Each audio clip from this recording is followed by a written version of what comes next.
ikipe ya Rayon Sport. Ese Rayon Sport yasoza igice cya mbere yishyuye, ese basoza igice cya mbere tuvuga tuti all level at half time.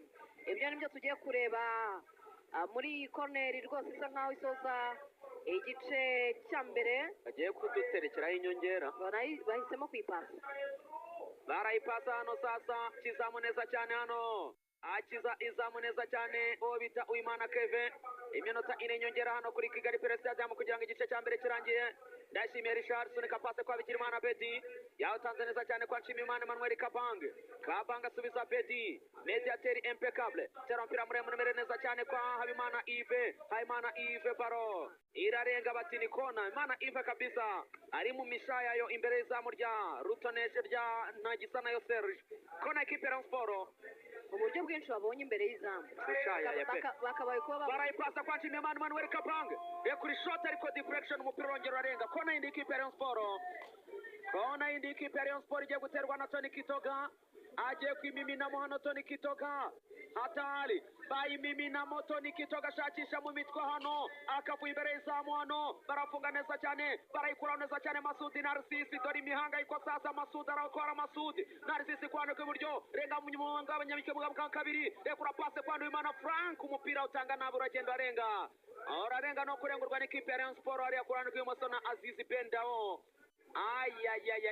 Hatari amakosa ya Didier Mugisha Taichi ndetse na Perez gato. Tubanza turebe Imana Yves ngaho ugira icyo ukora, passe kinyafura Tony Kitoga, passe Yves, shot bora bayikuramo hano. Mana we Yves aracyafite, Yves atwara ku gatitsi, imbaraga wamugize ariko arawuteye witwa Rutonesha Escon, uteye umupira bita umushumura, araryamye Patrick ariko umupira biciramo.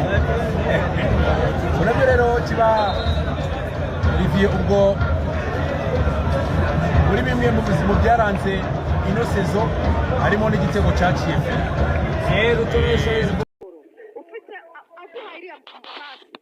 Hari wabonye pasi ebyiri eshatu Habimana Yves yapushije ubusa imbere y'izamu, aguhaye umupira uri Tony Kitoga ureba izamu, aho kugira ngo utekereza kongera kumusubiza, already hahise hazaho abakinnyi babi imbere ye, wari guhita witsindira. Tony Kitoga ntabwo arigirira icyizere cy'ubwe yuko ashobora kugerageza agashota agakora attempt imbere y'izamu y'ikipe bahanganye, nubwo yaba ari imbere yazo, ahubwo ibyo bintu bitekereza ari kure Habimana anga ubutana warabyikorera cyane. Tony Kitoga ndabona mu kanya gato rwose tamwe arakeneye muri iki kibuga, none byagenda bite? Yatabona igitego, ikipe ntabwo yapfa kubona igitego. Arakeneye niba Sumani ntawe uhari, Tonganye yaravunitse sezo yararangiye, tambwe ngo arakeneye mu gice cya kabiri na Vinyino. Sinzi ikintu waba utegereje igitego kuri Habimana Yves, biragoye pe, kuko kazi yazibonye ariko gutsinda igitego n'ibibazo. Bira barita bakina neza cyane hano, apasa kwandika ibumoso kwa Aziz Bendao, terashakisha Posteri Kapizaro Kitoko, mpira bakuramo Tony Kitoga ari kuri shot hano, mpira utera hanze izamu kabisa. Icyo nakubwiraga rero, aya mashoti ya kure utekereza Tony Kitoga ukavuga utireka ndungura umuzamu, kubera icyo ubona uburyo buri nete uri imbere y'izamu none uryegera wuje muri box, ugahita uhita mu gitekerezo cyawe aho upasa umupira usubira inyuma, aho kugira ngo uhite witera ayido umuzamu wakuramo we corner cyangwa se wajyamo cyangwa se unatere petit, ariko ukura yatemwe yo kugaragaza ko ushaka gutsinda cyane kabisa, ari kugerageza ariko byanze. Aho umupira bagaruka muri defense equipe ya Rayon, arafata Ishimwe Patrick, aho pasa neza cyane hano muri defense, arafite na Fabrice asubiza neza cyane Patrick atera umupira muremure imbere hano kashakisha Ndayishimiye Richard arafite neza cyane. Richard kura passe kwandika ibumoso hano, funga baro Aziz Bendao, rekura passe neza cyane kwa Mugisha Didier Taichi, kurandika ibumoso hano, Shengo bitaka hejuru za Bosco, amukoza gahe mu gonga, aracyafite Taichi ariko Nduwimana Frank aragoboka neza cyane. Aziz Bendao recuperation, passe magata cyane agati mu cyugano, Bigirimana Bedi na Ndayishimiye Richard, umupira kwa Tony Kitoga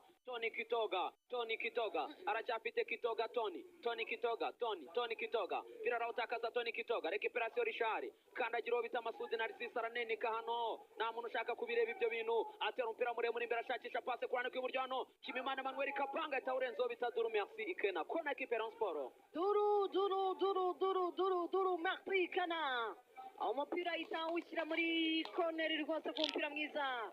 Ndayishimiye Richard ahaye kapitene Nshimiyimana Emmanuel Kabanga, bati ni corner. Kitoga nabwo ariteguye kugira ngo arebe ko hari icyo ishobora kumara ikipe ya Rayon Sport. Babonye uburyo bwinshi ariko bwose bagiye babuterera inyoni cyane kabisa ko hano bayiminamo bagiye gutereka umutwe baro iragenda arenga umupira uragenda arenga hari abantu bakubitanye imitwe atabaryama hasi umusore kipe ya Rayon Sport ndetse n'umusore kipe ya Gorilla Football Club ndabona Mugisha Didier aryamye hasi kabisa.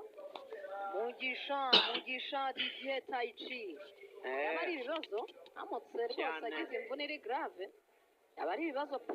hanyuma uwo bita Manuel Newell yamaze gusinya amasezerano mashya muri equipe ya Pan Motion 1 more year azamugeza mu mpeshyi 2027 babyita 1 more year nta kumwe rwose akaba rero ariyo masezerano yasinye byarabigiye kabisa. hanyuma abantu barabizi ko mu kanya gato cyane equipe ya Liverpool igiye gukina n'ikipe ya Aston Villa game ifite ikivuze kuri equipe ya Liverpool ko bita Arne Slot ku munsi w'ejo yavuze ko ngo hari impamvu nyinshi zo kwizera ko azabatoza ikipe ya Liverpool umwaka utaha w'imikino no bita Arne Slot ashobora kuza gutsinda iyi kipe kubera ko Aston Villa kwitegura Freiburg wa gatatu w'icyumweru gitaha finali ya Europa League UEFA Europa League final Freiburg versus Aston Villa. Iyo ni match nayo aba yakaniye cyane aravuga ngo ibikombe nahaye za Sevilla no muri Aston Villa ngomba kubereka ko hari impamvu banzanye nkabahisha igikombe. Iki ni igikombe cyatwara byoroshye cyane.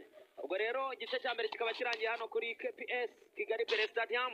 Igice cya mbere kikaba kirangiye equipe ya Gorilla Football Club itsinze equipe ya